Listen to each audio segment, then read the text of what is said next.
So we're here with Bart Oates. Hi, Bart. Hi, welcome. Brandon. Brandon Rogers. Brandon Rogers. Mr. Okay. Rogers. So tell me, what is it you do in your life right now? How are you involved with peer recovery? What is it you do? What do you dedicate your life to? What's your mission? So, a little background. Yeah. I played in the NFL. I played 14 years professionally and been retired for about 20 years. But I'm also the president of the NFL Alumni Association. And so my involvement comes from being able to provide services to my colleagues, my peers, who, as I've come, through the years, I've realized that while we all have the guys who played in the NFL come from different backgrounds and have different experiences, something that's fairly common to all of them as they are out of the game for 10 or 15 years is they start to have physical issues. The years of playing start to catch up to them. Some guys sooner, but typically all of them at some point in that. And it can be physical, it can be mental, emotional. And so through the Alumni Association, we've created, with the help of a group, Optimal Wellness Group, a Optimal Wellness Challenge. And with the mission to provide a message to the former players about what they need to do, what they can do, and what they should do to be proactive in their own wellness. Your mission is to spread the word. It's like being a missionary, man. I want them to know, and it's self-serving too, because I want to know what's out there in this world of medicine, right? That will help me live the best quality of life for as long as I can, right? I don't want just length, I want quality and length, right? And so there's so much in today's technology in the medical world, in the nutrients and training and information that I think is important for guys like me and those who played, that if we know these things, because we'll do things that can help us improve our lives and the lives of those around us. What do players experience that you're wanting to help them overcome? What do they experience when they've had major injuries, maybe head injuries, or when they're leaving the league? Or they experience a lot of emotional things that you can help them with, physical and emotional. What do you think are the biggest problems that players have? What's wellness? So, overall wellness. So I'm looking at the N of one, right? This is not about generalization, because everybody's wellness journey is individual. Yes. We each have our own wellness continuum, right? 0 to 100, right? 0 being dead, that's not good. 100 is perfect, and you're never there. But everybody is somewhere. Some are maybe at 80%, some's over there at 30%. But there's always, even if you're 80%, there's something that you can do proactively to improve your wellness. It could be mental, emotional. It may be physical. It could be orthopedic. It might be nutritional, right? It could be flexibility. There's a myriad of things. And so it's really finding individually what is that person's Achilles heel? What is their weakness? What do they need to work on? And then we create a program, help them, educate them to create a program, and the resources to create a program so that they can get better. So you're talking about helping the player maintain health after they leave their regimented, structured life of the league. Could be maintained, it could be improved, it could be regained. Maybe they don't have it. I mean, there's a lot of guys that get out and, with particularly guys with severe, with TBI, some react very negatively and have, they're affected by it tremendously. So it's getting to these guys early, letting them know that there are resources, that there are experts in the medical world that want to help them and help them, give them the resources, give them the information, the knowledge that what they need to do. So our Western medicine is, for the most part, is reactive, right? It's when you get sick, you go to the doctor. And this message is about, don't wait till you get sick. There's so much you can do now to avoid getting sick and to have a better quality of life. What are the types of problems that you're talking about that players have? What's the spectrum? What are we talking about here?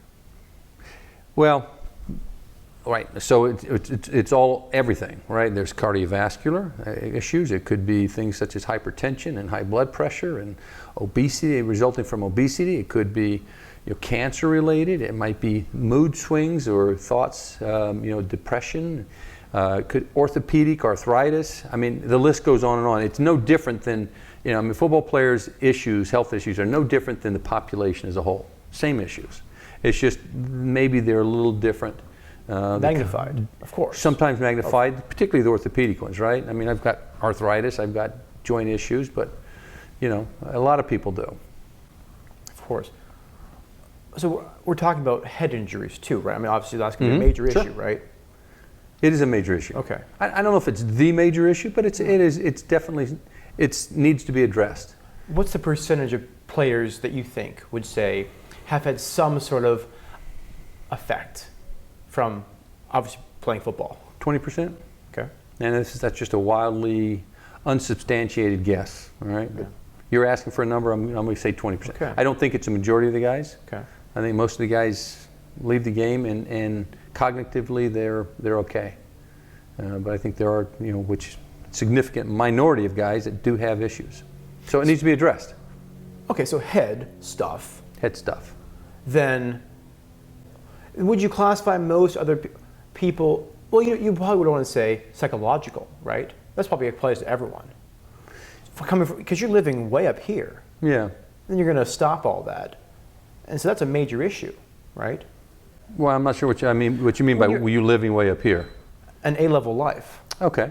You're like a star. From lots, even people who aren't stars, they're still living. I'm an offensive lineman. I didn't look. That wasn't me. I protected the stars. Yeah. The quarterbacks and the running backs. Those were the stars. So we have head stuff here. Yep. Okay? And we have to have like psychological something. I mean, because players, what's most likely players are going to have at least going to have a big letdown in life. They're living at a high-speed life. Everything's planned for them. Everything's regimented. Making lots of money. And they're going to feel like a celebrity in some ways because they have a lot of attention. Or they're going to be around celebrities. Mm-hmm. What are the kinds of things players feel? What's the gamut? What do they feel? What specific things are they going through? Well, the temptation with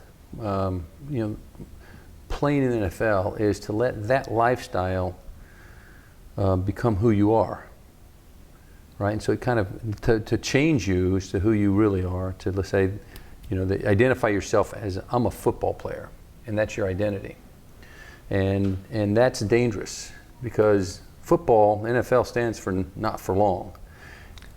You're not there long. I mean, 95% of anybody that gets on an NFL football field is retired before they're 30 years old. All right, and so it's a lifestyle that can become very addictive, and yet it's going to be short. Best of circumstances, your mid-30s, and so it's now over with. And so, guys, there is an emotional, a mental adjustment to it. And that's the hardest thing. And it doesn't matter, quite frankly, it doesn't matter who the player is, whether it's a player that plays 1 year or even goes to camp, or a player that plays 15 years and has a long and successful career. There's always that, I want a little bit more. I'd like to play a little bit longer. And that, typically most guys leave with this kind of this open-ended, that there's still business to finish. That they're leaving with it not having finished all of the, say there's still more I can do, I should do. And so there's this, they don't have a closure. Does that make sense? And so a lot of guys, it's difficult to deal with it, and particularly guys that haven't really created a transition plan, because everything you do, I mean, you're talking about some high energy, some A personality, great athletes, and that's been their focus, and to focus everybody around them since they were little kids to be a professional athlete, and they've gone on, they've accomplished it, and they've gotten there, and that's their lifestyle, and so now it's gone. And most all players have to be massively driven, determined, disciplined. They have to have all these attributes that have made them gifted athletes. I mean, it is. But they have to be driven. They have to be like A-type personalities in some way, at least that they're nearly focused. Coachable? Well, definitely so. My point is that they're going to be going after something. You have to feel some sort of vacancy or emptiness. Absolutely. Right? That's what I'm saying. There's not closure. So the majority of the guys, I played till I was 37. I left, and and I was already a practicing attorney, and there still wasn't closure. It still took me literally years before I said, I'm ready to move on, and say, that there was some emotional, mental closure. To find a new vision. Passion. A new passion. Right. I mean, I had a direction. I remember I was a practicing attorney, but you can't duplicate. There's no way to duplicate those experiences, that emotional satisfaction, in any other way. That competitiveness at that level, and I was fortunate. I was on very competitive teams. I went on three of the teams I was on. We won Super Bowl championships, so I was able to experience the ultimate. The dream of what every NFL player does is win the Super Bowl. He kind of called ring the bell, and there's still not closure for me. I mean, at that point, early in my retirement. How did you develop a new passion? I don't know if I did. Quite frankly, I can't say I have a passion like I had for football, right? Do players need to? Can they? How often do they do? No, you can't. I mean, some can, but to me, mentally, the way I did it is I just realized that's a part. It's a great part of my life, but it's time to move on, and I don't have to have that intensity, that degree. I can enjoy lots of other activities and hobbies, etc. But the expectation is I don't expect to go back to that, to have that kind of intensity, if you will, to create the satisfaction in my life. There's other things I can do that maybe I don't have that degree of compassion, because you have the passion, but it's because of the effort. It's because of what you've sacrificed to get there with you and your teammates, your brothers. You just can't duplicate that, right? I don't care what you do, but you learn. You just kind of learn to internalize. Time to move on. What can they do to redirect their passion, to find a new passion? Maybe they can't find a bigger passion. What can they do? I mean, maybe we've seen a lot of players want to mentor other players, younger leagues, younger kids, mentor young kids. What can they do? Any number of things. I think the key is to really find joy in what you do, to kind of live in the moment, if you will, right?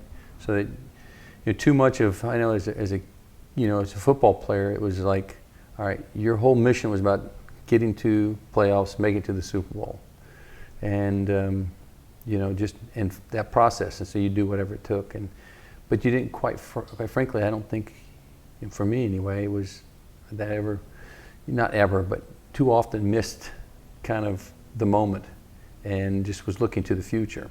So you're always looking, as a player, you're always looking for that one, you're going for that one big thing. You can't think about successes of the past, because that doesn't help you going forward. Do you need to have, as a player, have that same sort of big mission to replace, to live at optimal wellness? You need to have something like it, sure. You need to have direction. Yes. Everybody does. Everybody needs to have a direction, a mission. Right? It's been said that the way to conquer fear or any problems in your life is the great vision. To have a great vision, to have a great passion.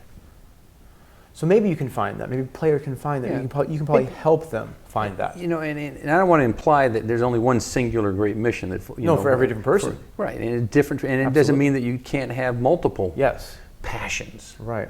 So that's how we can address some of the bigger systemic life issues is a passion, a mission, and that filters down to covering some of their psychological issues of vacancy and so forth. No doubt you have to cover a lot of the gamut of issues in transition, and you have things in place to do that, I'm sure. But what about the big discussion going on about concussions and head injuries and so forth? How do you deal with that? What's the process you can take players through? What do they experience during a head injury? Well, I mean, it's different for everybody. Okay. What head injury means, and Yeah. you know, as a result of their years, the years of playing competitively, some adjust to it. Some have issues, some don't. Like I said, we talked earlier. We thought, you know, I'm thinking myself is probably 20% of the guys will have issues resulting from head trauma to some extent, and that it will be at some point needs to be addressed. It could be addressed emotionally. It could be that they're going to have to go to, you know, actually seek treatment. Nevertheless, I think a lot of it is just, again, going back to our wellness challenge, is giving them information, knowledge about what their options are, what the resources. I mean, we're here in Oxnard with Pure Recovery because that's a mission. Deb Whitney and her group have designed this just wonderful, compassionate, caring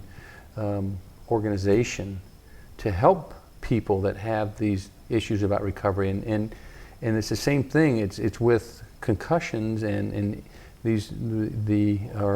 head trauma and some of the issues of depression and, you know, memory and other issues that you have that need to be addressed and can be addressed through the program that she's created. So it's been, to me, it's these types of resources like her, and hers is somewhat unique, but that we can utilize and help people know that they have these resources that'll give them hope. You know, the people that are having, they don't know why they're depressed. It's not something they choose. It's a physiological result of what's going on in their brain and what's happened to them. I want to get to that in a second. So we've seen sort of a rising collaboration of different organizations. There have been, and it's certainly significant players have seen this and want to put their attention to it. Like their big mission after the league has been to draw attention to helping people transition. Mm-hmm. Like Daniel Carcillo, for one person I happen to know, was a two-time NHL Stanley Cup winner for the Chicago Blackhawks. Yep. And other people I've spoken with in this chair have expressed that vision of wanting to give back and mentor other players and other even kids. What is the collaboration partnerships you've seen that have sort of risen and saying, we want to address these issues with athletes? Who have you seen do that? So, who have been the partners that have risen up and formed the sort of collaboration? Pure Recovery is one of those organizations that has really kind of come to the forefront with a passion and a methodology, a template to treat players with these types of issues, whether it's issues resulting from the brain trauma or whether it's addictive behaviors. They're treated in a very compassionate and a caring way that is, to me, is very unique, and just overly impressed with that type of passion, that commitment. What's their background? How are they tied in? I know some of these. I think that some of the players have spoken about Pure Recovery, but why are they? How are they tied into the network of the league and the connections of everyone? I don't understand. Everyone's a little different. Why have there been other people who have been doing this? Sure, there's other groups. Okay. And listen, it's a problem bigger than Pure can address and cure, right? So that Pure Recovery. And so there are a number of groups, but for what they do, it's somewhat unique, and it's one of these. It's a program that, as I've gotten to know it, is unique in the way that they treat their patients, treat their clients, and address the issues, and be able to have an environment that is nurturing. And I was talking to an individual. He said that this was the fifth location that recovery center he'd been to in a year and a half. And it was the first one that it explained how unique it was with the hands-on approach and just the concern and the location, the ambiance, etc. What is it that you think needs to be addressed in a player's recovery? You mentioned like specialized attentive care. What needs to be addressed? I think one of the biggest problems with players, yes, and it's inherent in who we are, is show no pain. There's this protection, there's this shield Yes. that you keep in front, that you're not going to show pain. Doesn't matter what pain you're in, you don't show. You were taught from an early age that with an opponent you never show weakness. You never show pain. Pain's a weakness. And so regardless of what happened, you walked off that field. I never got carted off. I walked off. I may not have come back, but I walked off because I didn't want that opponent to see that I was in pain. And so that emotion still, it's inherent almost in every player. So you have to break that down. That's a wall, because that is preventative, right? That's one of those, you have to, it prevents someone from recovering. It prevents somebody from being able to open up and say, this is where I'm at, this is what I'm feeling, these are my issues. Because unless you can do that, then you really can't get to the root of the problem. What else? What are the different things that need to be addressed in a player's recovery, especially if a head injury? What needs to be addressed? I mean, there's the obvious cognitive issues. Diet is hugely important. Diet, fitness, right, exercise. So you got to put the exercise in. Yes. So Okay. I mean, in a large, right, some of the basics. It's not rocket science, but it's how it's implemented, and that's where The things I've seen with the efficacy. brain scans and the things that they're doing, does seem like rocket science. Well, there is, right, the technology. I don't understand what's going on. What do you know about it? You've what got, does it matter? right, there's DNA, there's information about DNA that is hugely important. There's stem cells. I mean, there's so much, the technology and equipment that's improved and new stuff that's out there, supplements that that are new and improving. All of this information is out there. It's just being able to collect it and put it into the right hands and then disseminate it. Okay, but what do you know? Like we've talked about partnerships. Who do players need to know about? That they need when they go to recovery centers, maybe they come to Pure. Who do they need to connect with to do certain brain scans? What do they need to know about? And who should they? Once they come to an organization like Pure Recovery, they don't need to know anything else, because it's at that point everything is provided, right? All of the resources, all of the the nutritional counseling, everything else. What do from a player's perspective? What do they need to know about what kinds of brain scans, things they're going to go through in a center like Pure Recovery, or they need to be aware about? What does it do? Well, I think that there's a number of organizations, and it's getting to the right organization that will then, players don't have to know all the little intricacies, right? They don't know which new cardiologist, which neurologist, which... They take care of all of that. That's all done, yeah. So it's organization. So with me, I was fortunate enough to be introduced to a company called Optimal Wellness Group, and they help me kind of, the whole mission is about preventative medicine, and that resonated with me. They do the high-level brain mapping scanning. Well, they've gone out and they've created partnerships, if you will, with companies that do that, and some of the best technologies. And so they've gone out and collected that information, and keep searching for the latest and the greatest. So they've kind of joined the collection of different partners that have wanted to do this, and they've kind of pulled the resources together for different centers to use for players to have it all mapped out for them.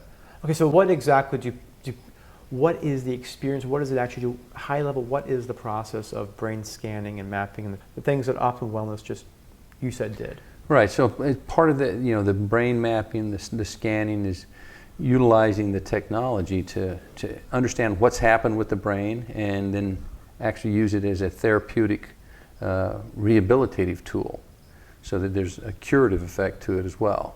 So it's great to know what happened, what condition you're in, but you also then now have to have a protocol. How do you address it? How do you cure it? How do you treat it? So you've been doing this for a long time. You're a long time part of this organization and former NFL player, and you've been to the Super Bowl. Wow. I've been in 3 Super Bowls, yes. It's amazing. Thank you very much for sharing and your commitment to making good things happen. My pleasure. Thank you. All right.